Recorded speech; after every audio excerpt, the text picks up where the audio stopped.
교보증권의 사영관 차장님 오셨습니다. 안녕하십니까? 네, 안녕하십니까. 네. 사령관입니다. 네. 제가 또 파란 옷을 입고 왔네요. 아, 빨간 옷 입고 그렇습니까? 왔어야 되는데 죄송합니다, 네. 여러분. 근데 제가 파란 옷 입으면 다음 날 장 올라갑니다. 그래서 일부러 오늘 입었습니다. 청셔츠. 월요일 날 장대 양봉 기대해 보겠습니다. 장대 양봉. 장대 양봉. 양봉. 네, 네. 장대 음봉 아닙니다. 양봉이에요. 네. 알겠습니다. 뭐 사실 뭐 장대 양봉 저도 뭐 참 좋아하는데요. 좀 좋아하시죠? 수요일에 정반대 이런 거 더 보면 좋겠네요. 그죠? 네. 네. 네. 어떤 뭐 시장이 많이 힘듭니다. 뭐 이렇게 변동성도 많이 없고 계속 지지 라인에 대한 이슈들이 계속 있는 상황이기 때문에 장에 대해서 좀 어떠세요? 이렇게 현직에서 또 계시니까 뭐 저도 PB이지만은 사용관 차장님도 이제 네. 장을 보시면서 고객들한테 지금 뭐가 제일 필요할 것 같다는 생각을 혹시 하고 계신지. 글쎄요. 네. 지금 고객들한테 필요한 건 여윳돈. 여윳돈. 근데 여윳돈이 없어요. 대부분들 다 마찬가지세요. 이제 고점에서 사서 물렸다 보니까 여기에서 물을 타야 될 시기를 조율을 해야 되는데 영끌해가지고 막 부동산 사고, 위험자산 사고, 가상화폐 사고 전부 다 마이너스 30, 40, 50% 물려있다 보니까 네. 더 이상 어디에서 이렇게 끌어와서 당기기에도 여력이 없고 그런 상황인 것 같아요. 그래서 조금 아쉽지만 지금 이제 많이 물리신 분들 우량주라고 하면은 딱 드릴 말씀은 하나밖에 없어요. 이미 손절 타이밍을 놓쳤다라고 하면은 그냥 홀딩 하셔야 됩니다. 왜냐하면 지금 상황 매크로적으로 어려운 건 맞아요. 근데 이것도 또한 시간이 지나면 다 흘러가고 해결이 됩니다. 그래서 우량주 정말 상폐되지 않을 종목들, 코스피 상위의 종목들 전부 다 이제 많이 개인분들이 사셨어요. 안타깝게도 삼성전자가 상반기 순매수 1위, 그리고 2위가 이제 뭐 네이버, 카카오, 하이닉스, 레버리지 ETF 정방향이에요. 이런 것들을 개인들이 많이 사셨단 말이죠. 근데 이거 지금 손절을 짧게 잡고 가셨어야 되는데, 왜냐하면 외국인들은 계속 매도하잖아요. 이런 장에서 떨어지는 칼날을 내가 정말로 분할해서 언제까지 살 수 있을 만한 자금 여력이 있나, 이런 것들을 생각을 해보셨어야 될 텐데 아무래도 주린이 분들이 이번 시장에 많이 뛰어들었어요. 팬데믹 이후에 많이 뛰어들었는데 그런 가치관이 조금 정립이 안 돼 있는 상태시다 보니까 한 번에 몰빵, 다른 사람들 여기저기 투자해서 10배, 20배, 30배 벌었다는데 나는 뭐 하고 있었지? 뽀모. 적극적으로 이제 증후군 현상에 시달리다가 마지막 순간에 밀어 넣었는데 지수가 와르르 무너져 버리는 이런 사태들이 일어나면서, 안타깝게도 지금 여윳돈이 있으신 분들은 물려 있다고 하더라도 이걸 언제 내가 더 사면 될까, 이 생각하시면 되는데 대부분 그렇지 못하기 때문에 일단은 좋은 종목 들고 있고 모멘텀이 있다라고 하면은 지금 시장과 관계없이 일단은 좀 견디시라라는 말씀을 해드리고 싶습니다. 뭐 그래도 조금 여유 자금이 있으신 분들도 있을 텐데 네. 그거 언제 들어가면 되나요? 그건 저도 사실 알 수 없어요. 근데 그걸 제가 알았다고 하면은 제가 아마 이제 세상에서 워렌 버핏을 제치고 세계 최고 부자가 돼 있을 것 같아요. 그래서 타이밍상의 문제는 항상 어렵습니다, 여러분들. 그런데 이런 시장에서 이 매크로 얘기들을 굉장히 많이 할 수밖에 없는 시장이에요. 실질적으로 소비자 물가지수, 뭐 월가에서도 예상했던 거 다 틀리고 어렵게 나오니까 미국 시장 폭락해버리고 이런 현상들이 지금 일어나고 있는 시장이기 때문에 자꾸 너무 제가 드리고 싶은 말씀은 예측을 하려고 하지 마시라, 이 말씀을 꼭 드리고 싶어요. 그래서 이 시장은 전체적으로 봤을 때 매크로 얘기만 자꾸 듣다 보면은 내가 시장에서 할 게 없는 시장이 돼버려요. 그런데 아시다시피 지금 시장은 안 좋지만 가는 건 계속 갑니다. 태조, 이방원 이런 것들 필두로 해서 정말로 신고가, 52주 신고가, 사상 최고가 가는 종목들이 많다는 거예요. 근데 매크로 얘기에만 자꾸 골몰을 하다 보면은 내가 분명히 투자하려고 이 방송을 듣고 도움을 얻으려고 하는 건데 다들 하지 말고 그냥 물려있는 거 놔두라고 이런 얘기만 하니까 투자자분들이 지치는 거거든요. 매크로 너무 신경 쓰지 마시고요. 일단 저는 움직이는 섹터와 종목들, 이 시장에서 제가 예전에 나왔을 때 드렸던 말씀이 웬만하면 초보분들은 아무것도 하지 마시라라고 말씀을 드렸어요. 근데 그게 아니고 시장에 참여하고 싶고 조금 더 현재 가치, 자꾸 인플레이션 때문에 내가 가지고 있는 현금이 그냥 줄어들어 버려요. 올해 가지고 있는 1,000만 원이 내년에도 이 물가 상승률에서는 1,000만 원이 아니라는 거죠.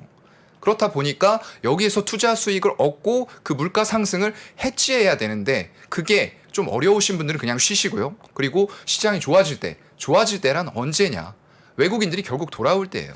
네, 뭐 여러 가지 매크로 지표들이 있기 때문에 쉽지 않은 분인데요. 맞아요. 뭐 여하튼 그 매크로 관련된 이야기는 오늘 또 2부가 남아 있으니까 네, 그렇죠. 조금 이 중에서 뭐 네. 나와리 하시고요. 자, 오늘 장 뭐 보면서 좀 특징적이었던 뭐 네. 종목이나 섹터 관련해서 좀 말씀을 주시면 좋겠습니다. 우선 어느 쪽으로 한번 가볼까요? 일단 운송 장비 쪽 한번 볼까요? 완성차입니다, 여러분들. 완성차가 왜 좋은지는 아실 거예요. 너무 많이 이제 뉴스가 나오고 있잖아요. 지금 환율 1,400원. 네, 조금 오늘 떨어졌어. 이제 환율 수합 이런 얘기 나와가지고 살짝 하락했는데 사실 이게 얼마까지 갈지를 아무도 모릅니다. 근데 저는 솔직히 1,240원이 강하게 뚫렸을 때 월봉상으로 1,500원밖에 안 보였어요. 네, 지금 여기 화면으로 잠깐 보여드릴까요? 이게 이제 기술적인 부분들이 항상 맞는 건 아닌데요. 이런 것들을 여러분들이 뭔가 내가 참고하고 공부할 만한 것들, 지표들을 여러분들 스스로 좀 가지고 있어야 된다라는 거예요. 그래서 여기 원달러 환율을 일봉 이런 걸로 보면 요즘에는 보이는 게 없어요. 근데 일봉이 그냥 계속 올라가잖아요. 네. 주봉도 거의 마찬가지입니다. 그냥 계속 올라가요. 네, 그런데 월봉으로 이제 가봤을 때는 이런 부분들, 이거 사실 이 지점 제가 그어놓은 선이 1240원이죠. 2016년도에도 갔었다가 내려온 지점이고요. 2020년도에도 급등했다가 이제 코로나 때죠. 잠깐 급등했는데 월봉상으로 봤을 때 고점이 6.78, 1,300원까지 올라갔어요. 근데 종가 얼마로 끝났냐? 1,217원으로 1,240의 저항대에 막혀서 끝났다라는 거예요. 3번 막힌 저항대네요. 네. 보면은. 네. 근데 이게 이번에도 뚫렸네. 2022년 3월에는 사실 막혔잖아요, 한번. 네. 올라가다가 윗꼬리가 길게 달렸습니다. 1244원까지 갔다가 역시나 종가는 그달의 3월 말에 1212원으로 내려가면서 이 정도에서 이번에도 마무리 되겠지. 라고 저는 좀 생각을 했어요. 그러니까 저게 월봉이라는 게 중요한 포인트죠. 네. 네. 중장기적인 일봉보다는 주봉의 신뢰도가 높고요. 주봉보다는 월봉의 신뢰도, 월봉보다는 연봉이에요. 그래서 긴 것일수록 더 신뢰도가 높은데 항상 막혀왔었던 이런 지점들 막혔어야 되는데 지금 워낙에 매크로 상황은 나중에 얘기해 주시겠지만 좋지 않은 상황에서 외국인들이 계속 팔고 달러 강세가 이어지다 보니까 이 1240원이 4월에는 빵 뚫려버립니다. 네, 뚫려버린 이후에는 그 다음 달 살짝 음봉 나오면서 1240원 다시 테스트하는 것 같지만 그 다음 달부터 무풍지대죠. 네, 네. 그렇게 되다 보니까 이제 올라가는 지점은 이런 지점 보이는 거예요. 막 1,400원대, 1,500원 얘기도 나오고 조금 그렇습니다. 뭐 환율이 올라가는 그 달러 강세의 힘을 지금 억누르기는 좀 쉽지 않은 부분이 분명히 맞는데 이제 뭐 환율은 우리가 아무도 사실 예측하기 힘들기 맞아요. 때문에 네. 그런 부분들을 우리가 추정해서 어떤 뭐 포지션을 가져가는 좀 힘들고요. 맞습니다. 최근에 그러면 자동차 운수 장비 쪽이 네. 뭐 환율 때문에만 간다고 생각하십니까? 어떤 부분 때문에 좀 강하게 가고 있다는 모습? 일단은 두 가지 요인, 실적에는 좀 두 가지 정도의 요인이 있을 것 같아요. 첫 번째가 이제 환율 효과를 엄청나게 크게 받았습니다. 그리고 북미 쪽에서 점유율이 2위까지 올라왔어요. 테슬라를 거의 이제 뭐 따라잡는다고 표현하긴 그렇지만 9% 이거 정말 대단한 일입니다. 왜 대단하냐면 지금 현대차 그룹이 사실 전기차 쪽으로 패권을 밀던 그룹이 아니에요. 잘 아시겠지만 수소 쪽으로 하겠다라고 했었죠. 그러면서 전기차의 패권을 한번 놓쳤었어요. 근데 이걸 지금 다시 한번 전기차 쪽으로 빠르게 전환하면서 제네시스 같은 승용차단에 적용하려던 수소를 일정 부분 보류하겠습니다라고 발표를 했죠. 보류하는 게 맞습니다. 시장에서 연간으로 2만 대 안 팔리는데 그거 지금 팔아가지고 시장성이 솔직히 나오겠습니까? 이건 혼자서 개척할 수 있는 영역이 아니고요. 전 세계 완성차들이 하려는 방향들, 빅트렌드가 어디로 가고 있는지를 잘 파악을 해야 되는 부분인데 일단 한번 미스했어요. 근데 다시 그 길을 찾아왔다는 거죠. 그러면서 2위까지. 뭐 GM의 생산 차질 이런 부분들도 있긴 했는데 그런 거 고려하더라도 정말로 단기간에 어떤 좀 디자인의 승리라고 봐야 될까요? 정말로 선방 잘했습니다.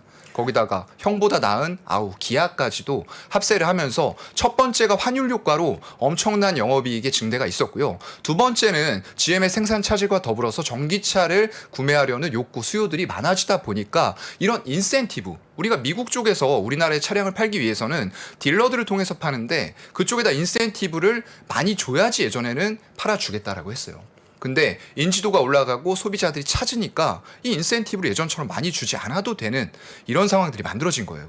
그러면서 영업이익이 1분기, 2분기 서프라이즈하게 나온 부분들이 있었고요. 지금은 환율 레벨 또 어떻죠? 1,400원 보입니다. 그렇다고 하면은 하반기에는 더 큰 실적의 펌핑이 기다리고 있다라는 부분들로 저는 좀 해석을 할 수 있을 것 같아요. 네, 뭐 사실 근데 이제 자동차 섹터를 보면 뭐 글로벌 완성차들이 실적이 다 좋습니다. 네. 뭐 미국 쪽의 브랜드도 GM이나 포드 같은 경우도 사실은 뭐 현대 기아만 서프라이즈를 낸 건 아니거든요. 맞아요. 네. 작년 같은 경우를 본다면 GM이나 포드 같은 경우는 신고가가 나왔고 현대 기아가 실적이 그렇게 나쁘지 않았음에도 불구하고 못 움직였다는 거거든요. 그래서 굉장히 뭐 개인 투자자들도 실망을 많이 하고 굉장히 눌려 있어서 맞아요. 희망을 좀 갖지 못했던 섹터로 이제 자동차 섹터 네. 많이 생각했을 텐데 최근 들어서는 현대차가 아무튼 20만 원대로 올라오면서 다소 좀 변한 모습이 보이고 있는 상황이고요. 네. 또한 이제 미국에서 현지에서 이제 공장 생산이 어차피 빨라도 24년도 정도부터니까 그렇죠. 네, 네. 당장 그러면 한국에서 완성차를 다 만들어야 된다는 네. 점. 그러면 이제 뭐 보조금을 세금에 대한 보조금을 못 받는다는 부분 때문에 네. 우려가 사실 많았잖아요. 네. 뭐 그러면서 최근에 뭐 현대 글로비스까지도 같이 빠지는 모습이 보였는데 이게 최근에 그럼에도 불구하고 뭔가 변화가 있었기 때문에 이제 네. 주가가 현대 기아가 어느 정도 이제 현대차가 좀 올라가는 모습이 보이는데 단순한 실적만으로 가지고 말하기에는 조금 어떤 다른 변화가 좀 있지 않았을까 생각이 드는데요. 네. 일단은 어떤- 기본적인 거는 실적이 맞을 것 같긴 해요. 그런데 이제 제가 지금 화면 잠깐 보여주시면은 이게 현대차의 이제 일봉 차트입니다. 그런데 지금 6월 말 정도에는 한번 외국인들이 지분을 꺾는 모습들이 나타났어요. 근데 그 이후로 보면은 외국인 지분율이 이렇게 상승을 하고 있습니다. 계속적으로요. 잠깐 이렇게 꺾이는 것 같지만 인플레이션 감축 법안이 나왔잖아요. 여기에서 보조금 혜택, 지금 메이드 인 USA, 미국에서 안 만들면 니네 안 줄 거야 라는 것들을 강하게 미국이 지금 푸시를 하고 있는 거죠. 그런데 이걸 좀 자세하게 디테일하게 뜯어보면은 보조금 혜택 7,500달러, 우리나라 돈으로 한 1,000만 원 정도 돼요. 그래서 마2 같은 쪽들하고 비교를 해보면은 지금 현재는 한 500만 원 정도가 우리가 싸요. 그런데 이게 보조금 혜택을 포드는 받고 우리나라는 못 받는 이런 형태가 돼버리면 500만 원이 오히려 비싸지는 이런 현상이 나타나는 거죠. 그렇다고 하면은 아무리 디자인의 승리다 이런 얘기해도 소비자 입장에서 내연기관차 대비해서 전기차는 기본적으로 비싸단 말이죠. 그런데 거기다가 가격까지도 동급에서 현대 기아차 500만 원이 더 비싸졌네? 라고 하면은 선택을 받지 못할 수도 있어요. 근데 이런 부분들이 보조금 혜택의 요건이 굉장히 까다로워요, 여러분들. 보기보다도 소득 조건이라던가 이런 것들이 까다로워서 제대로 보조금 혜택을 받을 수 있는 층이 그렇게 많지 않을 거다라는 분석도 나오고 있고요. 거기다 더불어서 메이드 인 USA지만 FTA를 미국과 체결한 나라들에서 부품 일정 부분 조달해서 거기에서 조립을 하면 되는 부분들도 있거든요. 그렇다 보니까 우리나라 같은 경우에도 부품 단위로 수출을 해서 미국에서 조립을 하는 거죠. 그리고 기존의 기관차, 내연기관차 라인 이런 것들을 전기차 라인으로 생산해서 어떻게든 버티고 그리고 그 이후에는 25년으로 예정이 되어 있는 조지아 공장의 완공을 최대한 당긴다. 라고 했을 때는 제가 볼 때 우려하는 것만큼 크게 실적에 영향을 줄 것 같지는 않다라는 부분들이 지금 6월 말부터 외국인들의 지분율을 보게 되면은 이런 매수세를 좀 당겨주고 있는 요인들이 아닌가라고 보고 있습니다. 네, 뭐 그러면은 그 환율 효과를 말씀하셨는데 네. 자동차 말고 혹시 다른 환율의 그 혜택을 받는 그런 업종 좀 있을까요? 어떤가요? 아무래도 수출 업종들은 전반적으로 환율 효과를 다 받는다고 볼 수밖에 없을 것 같아요. 뭐 조선 쪽도 마찬가지가 될 거고요. 그래서 환율 효과 부분이면 삼성전자도 환율 있을 텐데 왜 이건 수혜 못 받냐라고 물어보실 거예요. 그런데 삼성전자는 이제 아까도 제가 잠깐 말씀드렸지만 한국에 대해서 외국인들은 기본적으로 지금은 팔려는 스탠스를 보여주고 있어요. 그러면 뭐를 팔 거냐는 거죠. 지분율이 이렇게 팔아댔는데도 삼성전자에 대한 외국인들의 지분율이 아직도 높습니다. 그리고 기본적으로 디램이라던가 이런 메모리 반도체에 대해서 캐시카우로 가져가고는 있지만 비메모리 반도체 그리고 파운드리 이런 신사업들에 대해서는 아직까지도 삼성이 예전부터 자랑해오던 초격차나 이런 것들 급하게 따라붙거나 이런 것들이 사실상 불가능할 정도로 초미세 공정단으로 들어와 있다는 거죠. 그렇다 보니까 외국인들이 여기에서 이 삼성전자의 위상을 더 높여야지만 자신감을 가지고 매수를 해주고 밸류를 높여줄 텐데 지금은 그런 상황은 아닌 것 같다. 그래서 보시게 되면 이거는 삼성전자의 주봉 차트를 봤습니다. 이때 지점으로 해가지고 거의 이제 고점 부근 올라갈 때 지금 50%입니다. 계속 빼고 있는데도 아직도 50% 가까이 외국인들이 가지고 있는 거예요. 그럼 만약에 여기서 환율이 빵 튀어버려가지고 정말로 어려운 경기 침체 막 이런 상황까지 오고 반도체 수요 안 좋다는 건 지금 공공연히 드러나 있거든요. 업황이 안 좋아요. 그렇다고 하면은 외국인들의 매도세가 여기에서 7월, 8월 들어와가지고 9월에도 그렇게 세지는 않았어요. 그런데 만약에 여기에서 환율 올라가면서 더 가속화가 되면서 강하게 매도가 나온다. 지분 줄일 건 아직 많잖아요. 그렇다고 했을 때는 삼성전자 지금 잡고 있는 바닥이 사실상 저는 깨질 수도 있다. 라고 보이거든요. 일봉상으로 여기 부근이 지금 5만 6천 원 정도는 지지를 기술적이 됐건 어쨌건 지지 받아야 되는 자리입니다. 이거 만약에 깨진다라고 했을 때는 상당히 좀 위험한 자리들이 보이기 시작을 해요. 어쨌든 뭐 지금 이런 부분들은 뭐 기술적인 분석이니까 네. 우리가 이제 펀더멘탈 관련된 이슈도 좀 알아야 될 것 같고 네. 일단 뭐 자동차 관련된 부분들은 이제 보조금을 못 받는다 하더라도 이제 환율 효과가 분명히 있는 건 맞아요. 맞습니다. 네. 그러니까 좀 따져보면 이게 경쟁 모델들이 보조금을 받을 때는 7% 정도의 그 인하 효과가 있는데 사실 기준 환율에서 결국 답을 찾는 네. 것 같아요. 작년 기준을 봤을 때 환율과 현재 원달러 환율이 올라온 걸 보면은 거의 한 16% 이상, 20% 가까이 올라왔거든요. 네. 그러면 이 환율 효과로 봤을 때 세제 혜택을 받지 않는다 하더라도 환율에서 충분히 맞아요. 네. 상쇄할 수 있다는 이런 분석들이 나오면서 그래도 꽤 버텨주고 있다는 모습이고 최근 들어서 이제 그런 뭐 수출 관련된 이슈로 봐서는 아까 잠깐 뭐 언급을 하셨지만 의류 섹터도 상당히 뭐 OEM이나 이런 쪽도 최근에 좀 출렁이다가 또 올라오기 시작하거든요, 모습들이. 그래서 그런 부분들이 이 뭐 대금 결제나 이런 것들이 사실은 뭐 달러로 받고 그다음에 현지에서는 현지 그런 화폐로 또 하기 때문에 거기에 대한 네. 레버리지 같은 갭이 생기기 때문에 상당히 좀 좋아지는 그림이 보인다는 점에서 약간 움직이는 수출주 관련된 이슈가 분석적으로는 좀 이제 업종들이 좀 나타나기 시작한다 이렇게 말씀 좀 드릴 수 있겠는데요. 예, 좋습니다. 이게 자동차는 상당히 좀 어려워요, 저희들도. 뭐 단순하게 이렇게 실적만 갖고 밸류에이션만 가지고 자동차나 운송 장비를 접근하기에도 상당히 쉽지 않았던 시기가 있었기 때문에 좀 더 분석을 좀 해봐야 될 것 같습니다. 자, 그러면은 저희가 이제 삼성을 많이 했고 현대를 했으니까 태조, 이방원 여기 관심이 네. 많을 것 같거든요. 많죠. 어떤 거 해줄래요? 네. 일단 뭐 가장 기본적으로는 이제 운율 때문에 좀 그렇게 순서가 간 것 같은데 제가 볼 때는 2차 전지 항상 말씀드리지만 언제 사도 종목만 잘 고른다고 하면은 괜찮아요. 잠깐 물리는 것 같지만 또 올라가 있을 거예요. 그 근거는 일단은 글로벌 전기차 보급률 자체가 아직도 10%가 안 됩니다. 그렇다고 하면 아직도 팔아야 될 게 많고 점점 더 에너지라던가 이런 부분에 안보 위기 때문에 친환경에 대한 부분들은 가속화가 되고 있고 그걸 기업들이 하고 정부가 밀어주고 있죠. 그것도 일단은 미국같이 세계 최고의 강대국에서 인플레이션 법안 만들어가지고 뭐 전기차뿐만 아니라 태양광이건 수소건 신재생 에너지, 뭐 친환경 에너지 이런 것들 하면은 생산만 해도 세액공제 혜택 줄게, 돈 줄게 이런 식으로 지금 가고 있다라는 거예요. 그래서 2차 전지는 일단은 세계적인 빅트렌드가 된 게 맞습니다. 제가 항상 2차 전지 어느 때고 괜찮다라고 말씀드리면 이거 과거에 비해서 10배 올라와 있는데 지금 사라고 이런 반응 많이 나와요. 근데 그거는 그때의 상황과 지금 상황을 전혀 이해하지 못하는 그런 발언인 거죠.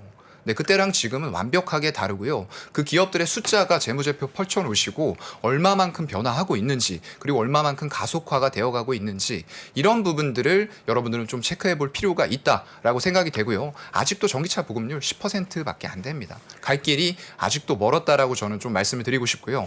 조선 같은 경우에는 이제 말씀을 드리면은 지금 사실상 후판 가격의 인상이 2020년 말부터 계속적으로 이루어졌어요. 3번 정도 인상이 됐는데 이번에 이제 인하가 좀 되나라고 생각했는데 또 포스코 또 심수 사태가 일어났죠. 이번에 태풍으로요. 그렇다 보니까 이제 후판의 가격을 인하하지 못할 수도 있다. 이런 얘기가 또 들려오고 있어요. 근데 후판이 지금 조선 배를 만드는 데 있어서 원가의 20% 정도를 차지할 정도로 굉장히 높은 원가 비중을 차지하고 있어요. 그래서 조선 업계에서는 이거 내려달라라고 얘기하고 있고요. 때마침 또 물 들어올 때 노젓는다라고 해서 고부가가치선인 LNG선의 발주가 본격화되고 있는 지금 그런 상황이죠. 그렇다 보니까 우리나라가 정말로 중국을 상반기에 이 수주 점유율로 봤을 때 이겼던 게 굉장히 오랜만이에요. 그 정도로 지금 고부가치선의 발주가 이쪽으로 몰리고 있는 이런 상황들이고요. 미리 기자재라던가 이런 쪽들은 많이 움직였어요. 네, 뭐 성광밴드라던가 태광 그리고 하이로코리아 그리고 동성화인텍, 한국카본 같은 본행제 기업들까지 전부 다 같이 움직이는 흐름들이 나왔고요. 조선 쪽 같은 경우에는 이제 3분기 이후에는 아마도 손익분기점까지 도달하는 이런 기업들이 나올 것 같아요. 그렇다라고 봤을 때는 2020년에 나왔던 것들이 결국에는 배를 만들어가지고 수주 인도하고 재무제표에 반영이 되기까지는 약 2년 정도가 걸립니다. 그렇다고 했을 때는 이제 2022년 말부터는 본격적인 긍정적인 관점으로 여러분들이 접근을 하시면 좋을 것 같아요. 이제 조선 같은 경우는 그런 것 같아요. 그러니까 뭐 말씀하셨듯이 2년 동안의 어떤 부분들을 당겨서 반영되는 게 맞는데 네. 이 과거를 보다면 이제 밸류에이션 부분을 봤을 때는 PBR 1.5배 이상 올라가면 항상 조선이 좀 두드려 맞는 그런 경향이 맞아요. 있었거든요. 네. 최근에 주가가 좀 움직이기도 했고 그런 부분들 때문에 과연 뭐 지금 시점에서 조선을 뭐 LNG 관련된 수주가 들어온다? 좋죠. 그러니까 따라갈 수 있을까? 만약에 예를 들어서 뭐 가지고 계신 분들은 잘 네. 모르겠지만 지금 이제 뭐 예를 들어서 태조 이방원이라고 해서 어디까지 간대? PBR가 지금? 그러니까 PBR 같은 경우는 이제 뭐 종목마다 좀 다르겠지만 그리고 이제 실질적으로 과거에 이제 밴드상으로 봤을 때는 그쪽에서 항상 올라가면 거기서 뒤를 맞고 내려왔고 1.5. 네. 네. 그러니까 그렇고 더군다나 이제 뭐 그 외에도 이제 뭐 발주가 또 어떻게 나올지는 좀 봐야 될 것 같다는 생각도 들어요. 일단 최근 들어서 굉장히 뭐 카타르발 발주라든지 이런 부분들에 대한 1차 발주는 어느 정도 끝난 상태이기 때문에 네. 추가적인 발주가 있을 수는 있겠지만 조금 글쎄요. 밸류상 상으로는 조금 우리가 한 번 더 분석을 해봐야 되겠다 생각도 들고 피팅 업체 같은 경우는 말씀 주셨듯이 이제 철강 관련된 가격이 또 올라가고 이제 유럽 쪽에 이 그 경쟁사 3사가 지금 제대로 못 만들고 있는 상황이기 때문에 피팅 쪽과 관련된 부분들은 과거에 2번 정도의 빅사이클을 거의 맞먹는 정도의 피팅 산업이 왔다는 점에서 조금 주목을 받는 것 같은데요. 과거 보면은 빅사이클 때 뭐 OPM 마진율이 한 15%, 19% 이렇게 나왔거든요. 최근에 16%대 OP 마진이 나옵니다. 17년도, 18년도 이때는 마이너스 마진이었기 때문에 피팅사가 상당히 좋지 않았는데 이 오팡 사이클이 좀 오면서 새로운 사이클이 과거 정도에 와 있다 이런 점에서는 그때는 이제 피팅사들이 보통 PBR이 한 3배, 4배 정도 받았거든요. 그리고 또 PER도 한 15배, 20배 정도 받았어요. 근데 지금 PBR 기준을 본다면 피팅사들이 한 1배 정도 수준이고 PER도 그보다는 좀 낮습니다. 그래서 일부 증권사들이 조금 조선 기자재 피팅사는 조금 더 갈 수 있지 않을까 분석을 하고 있는데 이런 부분들 저희가 좀 같이 판단해 볼 필요는 있겠습니다. 대충 들어보니까 이제 두 분이 조금 이견이 있으신 것 같기는 한데 어쨌든 조 씨와 이 씨는 굉장히 좋다라고 이제 이렇게 제가 이제 서머리를 할 수 있을 것 같고요. 네. 그럼 이제 우리 방원이들은 어떤가요? 네. 방원이들. 네. 그 전에 태양광 먼저 좀 얘기할까요? 태를 얘기 안 했네요. 태양 먼저. 네. 태양 오늘 먼저. 뭐 네. 태양광 많이 빠졌잖아요. 네, 맞아요. 네. 일단 태양광 쪽도 조금 흔들림이 있었어요. 근데 이거 지금 뭐 살펴보시면은 뭐 차트 같은 거 보게 되면 이게 빠진 게 맞나라고 생각이 될 정도로 계속 올랐죠. 오늘도 이제 21선 정도 기술적으로는 맞춰놨는데 글쎄요. 이게 큰 꺾임이 나올까라는 게 저의 일단 기본적인 생각이고요. 뭐 하나솔루션 같은 경우에는 태양광 쪽의 매출 비중 따지자고 하면은 한 50% 정도 돼요. 나머지 이제 케미칼 쪽입니다. 그래서 조금 더 특화된 쪽을 찾고 싶다라고 했을 때는 현대에너지솔루션을 항상 말씀을 드리죠. 거긴 거의 매출 비중의 100%가 모듈 쪽이에요. 그래서 그런 쪽들 거기다가 또 하나 끼워 넣자고 하면은 레이크 머티리얼즈 같은 종목들이 있겠죠. 아직까지 태양광 쪽의 비중은 낮습니다. 한 18% 정도가 되는데 그쪽은 반도체, 소재 쪽이 한 57에서 60% 정도의 매출 비중을 차지하고 있어요. 그리고 본업이던 LED 쪽은 지금 업황이 여러분들 아시겠지만 안 좋습니다. 그렇다 보니까 이게 주요한 매출 비중이었는데 지금은 2위에 태양광이 위치하고 있고요. 3위로 밀려나 있는 상황이에요. 그만큼 LED의 업황은 좋지 않다라는 부분인데 반도체가 사실 좋지는 않습니다. 근데 이 업체는 굉장히 잘 방어를 해주고 있고요. 뭐 TMA 기술 이런 부분들 바탕으로 해서 세계에서 3개 정도 기업만 가능한 부분이었어요. 근데 그걸 우리나라에서 이제 4번째로 성공시키면서 국내 유일의 기술로 할 수 있는 그런 기술들을 마련했고요. 일단 소재 기업이다 보니까 밸류를 조금 더 줄 수 있는 이런 부분들은 맞는 것 같아요. 기본적으로 반도체 쪽에서 캐시카우를 깔아주고 그 다음에 태양광 테마까지 같이 붙으면서 올라가고 있다라고 생각하시면 될 것 같고요. 앞으로 어떤 미국이라던가 중국 그리고 유럽들의 행보를 봤을 때는 당연히 태양광의 수요는 폭발을 할 것으로 저는 좀 생각을 하거든요. 그래서 지금 당장 봤을 때 하나솔루션 그리고 현대에너지솔루션 이런 거 많이 올라왔다고 여러분들 느끼실 수도 있어요. 그런데 이런 것들도 밸류 지금 나와 있는 밸류 기준으로 말씀드리는 거예요. 이거 현대에너지솔루션인데 거의 종가상으로 5일선은 안 깨고 올라가죠. 네. 자, 그럼 태양광을 봤을 때 우리가 뭐 셀과 모듈, 네. 그다음에 이제 폴리실리콘 이렇게 좀 나뉠 수도 있고요. 네. 그러니까 원가가 폴리실리콘이 만약에 많이 올라가면 또 뭐 셀 모듈이 좀 뭐 적자 전환하거나 좀 좋지 않을 수도 있다. 이런 뭐 시각을 갈 수 있습니다. 네. 뭐 보시기에 어느 쪽으로 저희가 좀 더 집중해야 될까요? 저는 아직까지는 그래도 예. OCI 같은 이제 폴리실리콘 업체보다는 그래도 모듈이다. 라고 좀 생각을 하고 있어요. 일단 중국 쪽에서 폴리실리콘 가격 규제 이런 얘기가 한번 나와서 OCI가 충격을 받았던 적들이 있습니다. 근데 이번에 나왔던 얘기가 미국은 지금 거의 중국 죽이기에 거의 들어갔다? 뭐 이런 식의 좀 생각이 들더라고요. 이번에 뭐 미국이 먼저 일단은 강제 노동에 대해서 제재를 가했어요. 근데 이게 유럽연합 쪽에서도 역시나 이런 것들에 대한 제재가 들어오다 보니까 가장 많은 폴리실리콘을 생산하고 있는 중국의 이제 위구르죠. 이런 쪽들에 대해서 강제노동이 거기 굉장히 심하거든요. 근데 전 세계의 폴리실리콘의 공급을 한 40% 정도를 그쪽에서 하고 있어요. 아직도 중국이 태양광 쪽에서는 거의 모든 밸류체인에서 굉장히 큰 점유율을 가지고 가고 있습니다. 근데 미국이 그걸 정책적으로 뒤집으려고 하고 있는 지금 그런 상황인 거죠. 그래서 아직까지 그리고 중국 쪽 지금 전력난이 심하다 보니까 이 정전이 굉장히 좀 자주 된다라고 얘기를 해요. 그렇게 되면은 난립해 있는 곳들에서 이 폴리실리콘 생산이 또 제대로 안 될 이런 가능성들이 있어요. 그렇다고 하면 폴리실리콘 가격이 조금 움직일 수 있는 상하방으로 움직일 수 있는 요인들이 다 있다라고 생각이 되거든요. 그런데 어떤 하나솔루션은 미국에서 이제 세액공제 받는 부분들 지금 현재 1.7기가와트 운용을 하고 있고요. 거기다 1.4기가와트 증설해서 총 3.1기가와트의 미국 내 최대 단일 사업자가 될 거예요. 그렇다고 하면은 그거 가지고 내년에만 받을 수 있는 세액공제 혜택이 최소 2,500억 이상으로 추산이 되고 있어요. 그냥 실적 빼고요. 그냥 세액공제 혜택만으로요. 그런데다가 폭발하는 모듈 수요 이런 것들 감안해 봤을 때 그리고 미국에서 알리시 실리콘 이런 쪽들도 또 인수를 했죠. 그럼 일괄적으로 수직 공정 체계가 완성이 되는 거예요. 그렇다고 했을 때는 지금은 모듈 비중이 낮아서 현대에너지 솔루션 대비해선 주가 탄력이 조금 낮은 것처럼 보이나 결국에는 이런 것들 올라가면서 주가는 점점 더 합리화가 될 거고요. 지금 제가 봤을 때는 나와 있는 숫자들보다 시간이 흐르면 흐를수록 추정치는 더 올라갈 가능성이 엄청나게 높은 분야라고 생각이 됩니다.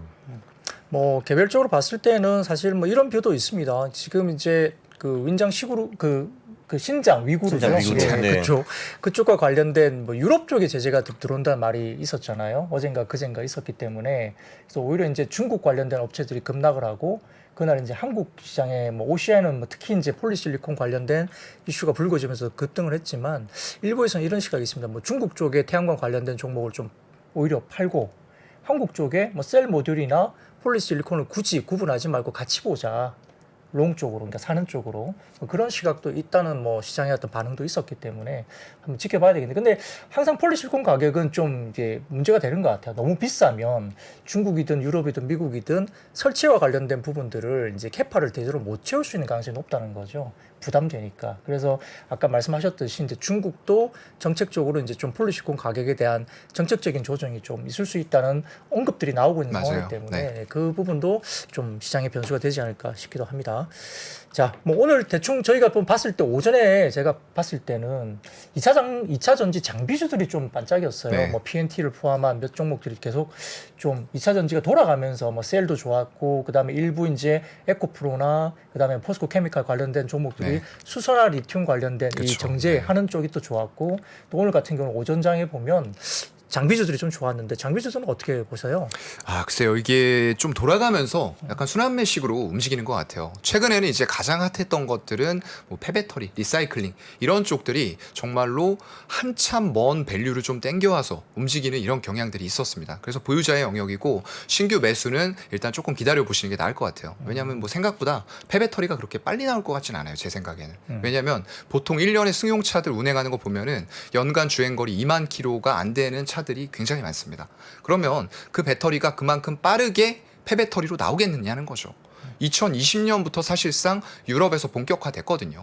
그러면 2025년 지금 뉴스나 뭐 이런 매체에서 얘기하는 것들이 있는데 절대 그 시기에는 안 나올 것 같고요. 본격적으로 나오는 게 한 제가 생각했을 때는 2028년 이후가 될 것 같아요. 하지만 지금 밸류를 이렇게 많이 당겨와도 주가가 계속 올라가는 것은 뭐 우리가 경험을 이미 했잖아요. 소재 쪽에서 양극재라던가 전해 기업들, 뭐 첨보라던가 에코프로 BM이죠.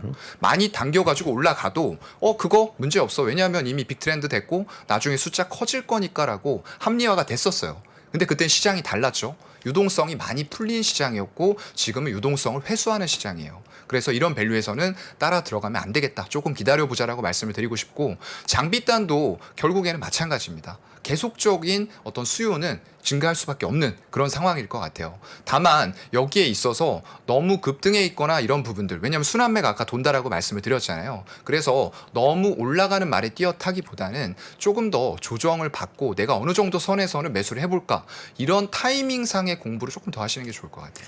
그러면 이제 말씀하신 게 이제 태조 이방원 쪽은 많이 오르기는 했지만 네. 거기는 펀더멘털이 확실히 좀 있는 것 같고 네. P배터리 같은 건 좀 일시적인 TMI 가능성이 좀 더 높게 보인다라고 말씀하신 것 같아요. 네. 근데 지금 그러면은 혹시 태조 이방원에 좀 도전할 수 있는 그런 네. 산업 이런 거 혹시 보이시나요? 어떠세요? 많아요. 생각보다 지금 시장의 매크로를 안 좋게 봐서 그렇지 움직이는 것들 보면 굉장히 많습니다. 뭐 어떤 게 있습니까? 그 중에서 뭐 대표적으로 말씀드리면 최근에 이제 움직였었던 로봇. 저는 로봇을 굉장히 유망하게 보고 있거든요. 그래서 예전부터도 SPG나 뭐 에브리봇 이런 것들 많이 말씀을 드렸어요. 근데 이제 그렇게 얘기하면 마찬가지죠. 이 자리에서 사라고 그런 반응은 항상 나옵니다. 그게 이제 산업의 크기와 향후 전망 이런 것들에 대한 이해도가 약간은 좀 부족하셔서 그런 것 같아요. 이 어떤 기업을 자꾸 팔려고 하지 마시고요. 이런 2차 전지도 마찬가지예요. 이게 어디에서 갑자기 반짝하고 나타난 산업이 아니라는 거죠. 테슬라가 굉장히 오래전부터 준비했던 게 이제 빛을 보고 있는 거예요, 여러분들. 그래서 그런 산업들을 조금 더 크게 접근을 하신 뒤에 그 산업에 맞는 기업들이 뭐가 있을까? 이런 식의 접근이 필요한 거죠. 지금 당장에 어떤 주가의 가격을 보는 게 아니라 미래에 이 산업이 커지면서 이 기업이 어떤 역할을 할 수 있고 결국 이 기업의 가치가 어느 정도가 될 것이냐. 이런 좀 가치 판단. 단순히 많이 올라와 있는 고점대 가격이 아닌 이 가치를 좀 평가하는 그런 공부를 여러분들이 개별적으로 하셨으면 좋겠습니다. 예, 오늘 뭐 전체적인 섹터 중에서도 뭐 아까 말씀하셨던 그런 섹터 말고도 사실은 뭐 음원, 그러니까 뭐 SM 관련된 이슈도 좀 네. 있었고요. 뭐 블랙핑크가 오늘 나왔나요? 그 유튜브 보니까 뭐 영상 하나 뜬 것 같더라고요. 네, 네, 뭐 맞아요. 지금 초도 물량이 한 200만 장 이상 팔린 걸로 보이는데 뭐 이런 부분들 관련해서 특히 이제 SM 관련된 부분들도 오늘 뭐 급등을 했습니다. 네. 이 엔터 관련된 음원 음반 쪽은 또 어떻게 보시는지? 일단 음반 쪽이나 음원 이런 쪽들은 상당히 저는 괜찮다라고 봐요. 왜냐하면 일단 이 팬데믹 코로나가 일어나면서 사실상 오프라인 콘서트 이런 것들은 전면적으로 중단이 됐고요. 또 시장이 유동성을 회수하기 시작하면서 이 엔터가 예전에 단순히 엔터가 아닙니다, 여러분들. 이 NFT라던가 메타버스 이런 쪽들이 결합이 되면서 전혀 다른 양상으로 움직인다라는 걸 좀 일단 이해를 하셔야 될 것 같아요. 근데 그렇게 올렸던 밸류 좀 고평가가 되었다라고 생각됐던 부분들이 일단 시장이 같이 꺾이기 시작하고 유동성을 회수하면서 이거 줬던 밸류 너무 높아라고 인식을 하면서 또 빠졌던 이런 부분들은 있습니다. 하지만 오프라인 콘서트 이런 것들 재개되고 있고요. 코로나 팬데믹 때 오히려 글로벌 팬덤은 엄청나게 크게 늘어났다라고 저는 생각을 해요. 그래서 정말로 예전에는 뭐 여 걸그룹 하면은 블랙핑크가 최고였어요. 근데 그 초동 판매, 초동이라고 하는 거는 음반이 발매돼서 한 주간 7일 동안 팔린 판매량을 말해요. 네. 근데 그걸 에스파가 가뿐하게 2배 이상 뛰어넘었습니다. 아, 그래요? 그런 그룹들이 점점 나오고 있고 그 원동력이 글로벌 팬덤이라는 거죠. 그런 것들이 결국에는 나중에 여기 NFT가 붙어서 각각의 그룹이라던가 그리고 개별 가수들 이런 것들이 NFT화가 되는 거예요. 전부 다 팔 수 있는 상품들이 되고 거래소가 구축이 되고 완벽하게 이제 다른 엔터의 모습들이 나오는 거거든요. 그래서 블랙핑크가 컴백한 이쪽 뭐 YG 엔터도 좋다라고 보고 JYP 엔터가 상승률로만 봤을 때는 올해 들어와서 독보적이에요. 다른 기업들은 거의 한 3에서 5% 상승했는데 JYP 엔터는 50% 이상 상승했습니다. 그런데 다른 기업들의 어떤 면면을 본다라고 했을 때에는 사실 이렇게 주가가 뭐 시장이 안 좋긴 했지만 JYP만 이렇게 올라야 되라는 생각을 좀 들었거든요.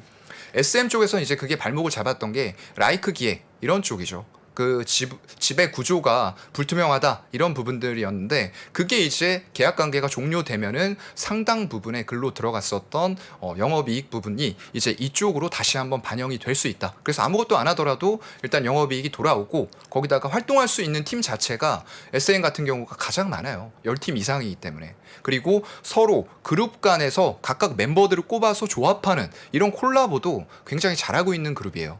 그래서 이런 지배구조 해결되고 오늘 그런 것들 때문에 올라가는 와중에서 기관들은 보시면 차익 실현했어요. 근데 개인들 판 것까지 다 합쳐서 외국인들이 오늘 얼마에 샀는지 여러분들이 한번 좀 열어보시면 좋을 것 같습니다.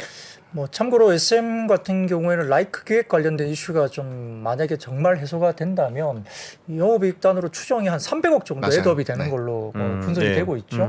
그 정도라면 멀티플이 좀 주어질 수 있을 것 같고 JYP가 좀 상대적으로 좋았던 거는 어닝 미스가 거의 없었던 맞아요. 것 같아요. 실질적으로 다른 타사들보다 어닝 미스가 없었고 또 좀 뭐라 그럴까 라인업이라 하는 게 좀 맞는 표현인지 모르겠지만 그 각 그룹들의 라인업들이 대부분 이렇게 한쪽으로 좀 치우치지 않았던 점도 분명히 있습니다. 물론 일부 이제 뭐 그룹들이 좀 잘했던 부분도 있긴 하지만 전반적으로 좀 꾸준하게 잘 해나갔다. 그리고 분기마다 어떤 어닝에 대한 부분들이 미스가 별로 없이 유일하게 좀 굉장히 잘 나왔던 뭐 종목이 아닌가. 네. 그래서 시장의 신뢰를 좀 받았다. 이렇게 좀 보는 게 맞아요. 예, 네. 분석이 아닐까 싶습니다. 자산 배분이 잘 돼 있군요 여기. 걸그룹, 보이그룹 해가지고 이렇게. 그러니까 이제 뭐 우리가 이제 기존에 이미 나왔던 그룹도 잘 하고 있고 네. 또 신규 그룹도 더 잘하고 이렇게 되면 시너지가 나는 거고요. 네. 또 신작 발매가 되면서 이제 새로운 앨범들이 잘 팔리지만 구작 그러니까 구 CD가 이제 다시 잘 팔리는 것도 되게 중요한데 생각보다 이게 최근에 커요. 트렌드예요. 그러니까 굉장히 오래됐던 CD인데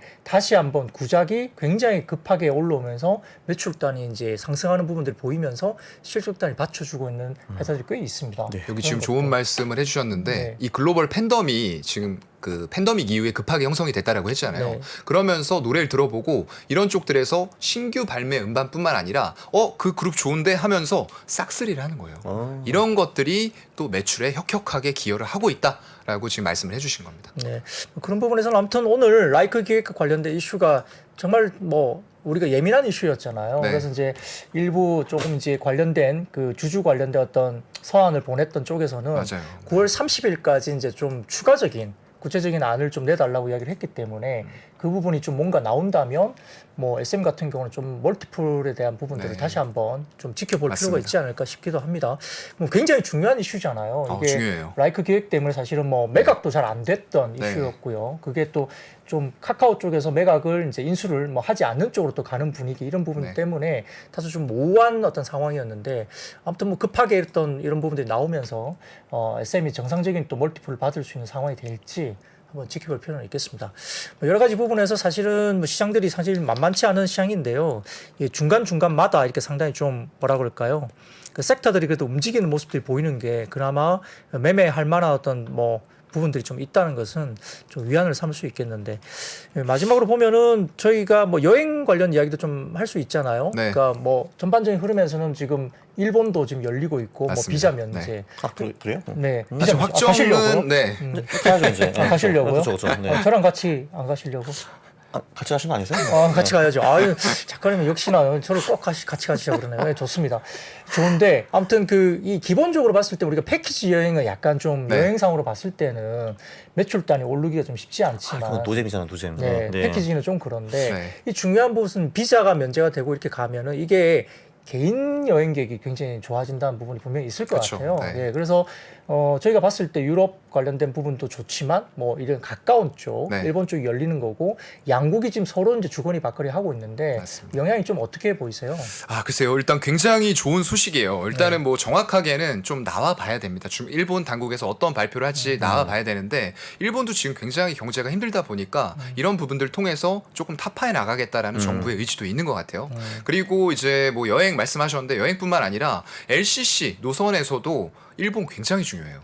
매출 비중의 70%를 일본 노선이 담당을 합니다. 그래서 일본이 열려야 되는 거는 필수예요. 선택이 아닙니다. 무조건 열려야 되는 거고요. 중국은 아직까지도 코로나 제로 정책이 세요. 그렇다 보니까 올해 내에는 열리기 힘들다라고 저는 판단하고 있고요. 그것마저도 내년에 열린다라고 했을 때는 LCC도 마찬가지고 여행 마찬가지입니다. 좋을 것 같아요. 더군다나 그런 쪽들 여행사가 엄청나게 많은 수가 난립을 해 있었어요. 사실상. 그런데 그런 것들이 어려운 팬데믹 시기 거치면서 전부 다 구조 조정이 된 거죠. 그렇다고 하면 남아있는 상위권의 회사들이 이제 그 파일을 나눠 가질 수 있고 폭발적인 수요가 그쪽으로 몰리면은 하나투어, 모두투어 같은 업체들이 지금 이제 수급도 그렇고요. 몰리고 있는 이유는 딱 그겁니다. 상위권의 매출과 이런 것들을 가지고 있었던 검증이 된 회사들이기 때문에 그렇게 갔었던 거고요. 그 밑에 이제 어떤 참 좋은 여행이라던가 이런 쪽들도 있긴 있어요. 노량풍선이나. 근데 그런 쪽들보다는 여러분들이 접근하신다라고 했을 때는 대표적인 큰 여행사들로 접근해서 왜냐하면 그런 쪽들이 원가라던가 이런 부분 분들에서도 조금 경쟁력을 더 협상력의 우위라던가 가져갈 수 있는 과점 기업이기 때문에 이 두 기업 위주로 좀 말씀드리고 싶습니다. 스케일이 있다 이거네요, 그죠? 네, 맞아요. 네. 자, 뭐 아무튼 뭐 그 일본 쪽 관련된 쪽 비중이 좀 높은 회사들, 네. 뭐 LCC도 마찬가지고, 뭐 그게 진에어가 될지, 네. 뭐 그리고 여행사도 마찬가지고, 이 개인 여행객과 그다음에 일본 쪽의 비중이 좀 높은 종목들을 한번 좀 찾아보시는 것도 여기서 좀 도움이 될 것 같습니다. 뭐 한 주 동안 여러 가지 일이 있었지만 오늘 뭐 급하게 오셔가지고 또 시황 관련된 이슈를 말씀 주셨습니다. 아무튼 비도 오고 뭐 금요일인데 네. 어떤 또 들어가시면서 조심히 들어가시고요. 아, 네. 네, 다음 기회에 또 뵐 수 있으면 같이 한번 뵐 수 있도록 하겠습니다. 야, 오늘은 그 마감 시황 저희 교보증권의 사윤관 차장님 오셨습니다. 감사합니다. 네, 고맙습니다. 마찬가지로. 신고가에 5만 원 돌파할 때 5만 원에 따라 살 수 있나요, 우리? 내가요? 5만 원이 다시 내려가서 2만 원까지 와서 2만 원 떨어지면 신저가예요. 거기서 구매해서 쓸 수 있나요?